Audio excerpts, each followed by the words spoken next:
Salam luar biasa dahsyat. Halo semuanya, selamat datang kembali di channel ini bersama dengan saya Rizal. Saya seringkali melihat bagaimana orang salah mengambil keputusan bisnis hanya karena mereka salah memberikan makna pada sekumpulan angka.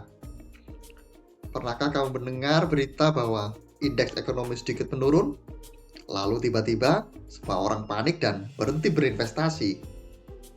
Persepsi kepanikan yang ada di kepala banyak orang itu belum tentu mencerminkan kondisi real di lapangan. Dan hari ini, kita akan membedah hasil survei konsumen Bank Indonesia edisi bulan Februari 2026. Jika kamu menonton video ini sampai dengan selesai, kamu akan melihat bahwa terdapat sebuah kesimpulan yang sangat menarik.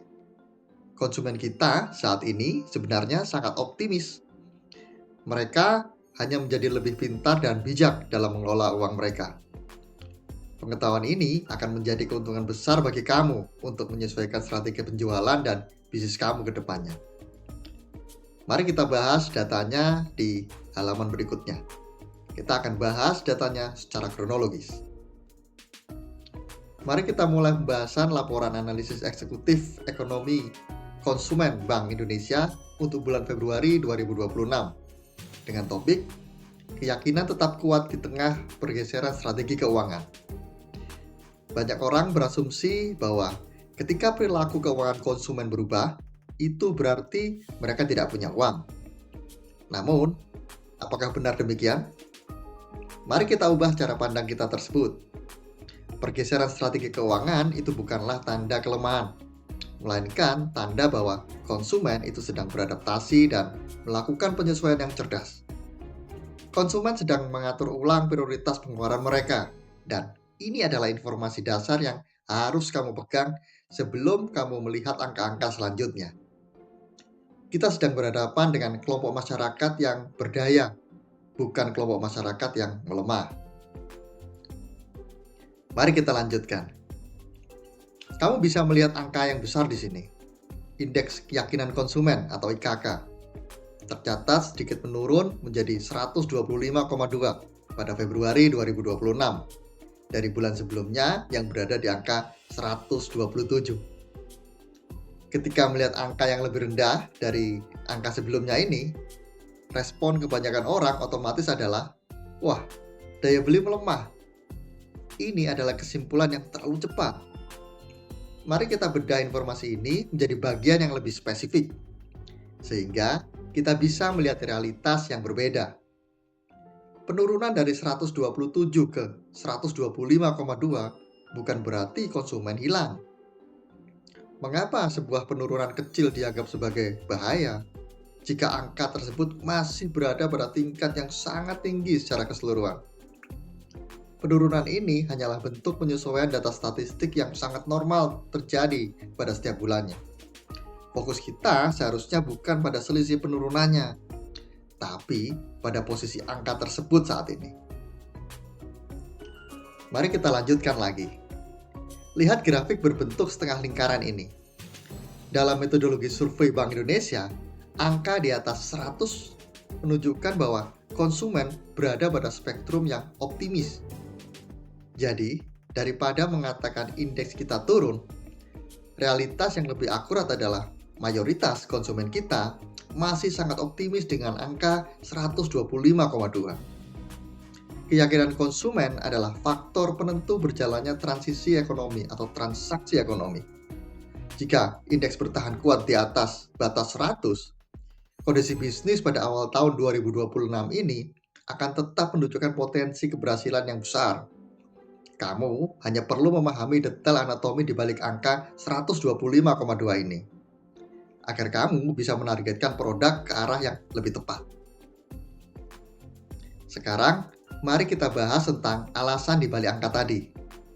Mengapa indeks total itu sedikit menurun? Jawabannya ada pada pembagian dua komponen utama, indeks kondisi ekonomi saat ini atau IKE dan indeks ekspektasi konsumen atau IEK untuk 6 bulan ke depan. Mari kita lihat data IKE. Persepsi konsumen terhadap kondisi real hari ini justru meningkat dari 115,1 menjadi 115,9. Artinya, realita hari ini itu membaik. Penghasilan mereka saat ini tercatat naik di angka 125. Ketersediaan lapangan kerja naik di angka 110,7 dan pembelian barang yang tahan lama juga naik di angka 112.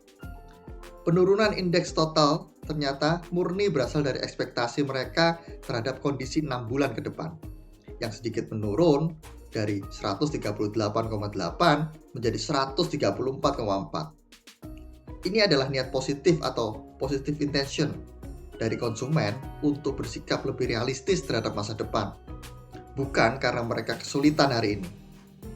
Ekspektasi penghasilan ke depan itu sebenarnya masih sangat tinggi, yaitu di level 140,7. Jadi, saat ini konsumen memiliki pekerjaan, memiliki uang, dan sedang membeli barang. Sekarang, mari kita mencari tahu, siapa sih kelompok orang yang paling optimis ini? Data menunjukkan bahwa optimisme didorong oleh dua kelompok utama. Pertama, berdasarkan pengeluaran. Tingkat keyakinan tertinggi itu dipegang oleh kelompok pengeluaran di atas 5 juta rupiah per bulan dengan angka 129,2. Kedua, berdasarkan usia. Responden yang berusia antara 20 sampai dengan 30 tahun mencatat rekor yang tertinggi di level 133,7. Mungkin ada pihak yang berkata bahwa pasar sedang lesu. Tetapi sebagai pelaku bisnis, kamu harus mengalihkan fokus kamu kepada pihak yang memiliki uang dan ketersediaan untuk berbelanja. Kelas menengah atas dan generasi muda itu adalah merupakan kelompok dominan yang menggerakkan keyakinan pasar saat ini. Jika bisnis kamu belum menyasar kepada dua kelompok demografi ini, sekarang adalah waktu yang sangat tepat untuk menyesuaikan materi penawaran kamu. Kita menemukan fakta bahwa perilaku yang paling penting adalah bagaimana konsumen membelanjakan uang mereka. Rasio konsumsi terhadap pendapatan turun dari 72,3% di bulan Januari menjadi 71,6% di bulan Februari. Pembayaran cicilan utang juga turun dari 11,2% menjadi 10,6%. Sementara itu, porsi pendapatan yang ditabung justru naik tajam dari 16,5% menjadi 17,7%. Banyak penjual retail itu menganggap bahwa penurunan konsumsi harian ini sebagai kabar buruk. Namun, mari kita maknai ulang data ini dengan melihat hasil akhir yang berbeda. Konsumen itu mengurangi konsumsi sedikit bukan karena daya beli mereka yang hilang, melainkan karena mereka secara aktif mengurangi porsi hutang dan memindahkan uang mereka untuk menambah tabungan. Ini menunjukkan peningkatan kecerdasan finansial. Mereka membangun persediaan dana cair yang lebih banyak. Ini adalah peluang besar bagi produk atau jasa yang bisa memberikan nilai tambah jangka panjang bagi konsumen. Lalu, apa tindakan konkret yang harus kamu ambil? Berdasarkan data Bank Indonesia, itu terdapat 3 implikasi strategis untuk kuartal ini. Langkah yang pertama, karena indeks pembelian barang tahan lama naik, konsumen memiliki uang dan kemampuan untuk membeli aset yang bernilai saat ini.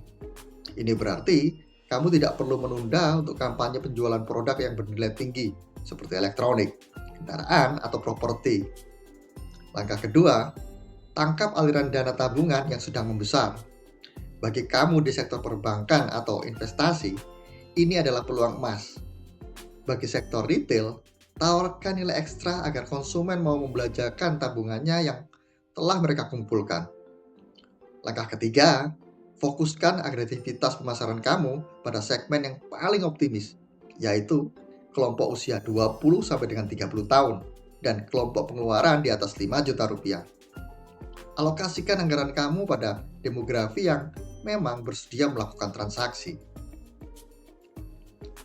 Nah, sekarang kita sampai pada bagian yang terakhir. Kesimpulan dari seluruh laporan ini yaitu adalah konsumen pada bulan Februari 2026 berstatus sangat optimis. Namun, mereka memilih tindakan yang lebih bijak secara finansial. Fondasi ekonomi real seperti penghasilan dan lapangan kerja itu terbukti lebih baik dari bulan sebelumnya. Konsumen sedang melakukan konsolidasi finansial dengan memperbanyak tabungan dan mengurangi proporsi utang. Oleh karena itu, arah strategi bisnis kamu harus terfokus pada penciptaan produk atau layanan yang memiliki fungsi nyata untuk menarik dana dari segmen kelas menengah atas dan anak muda. Demikian bedah tuntas kita mengenai survei konsumen Februari 2026.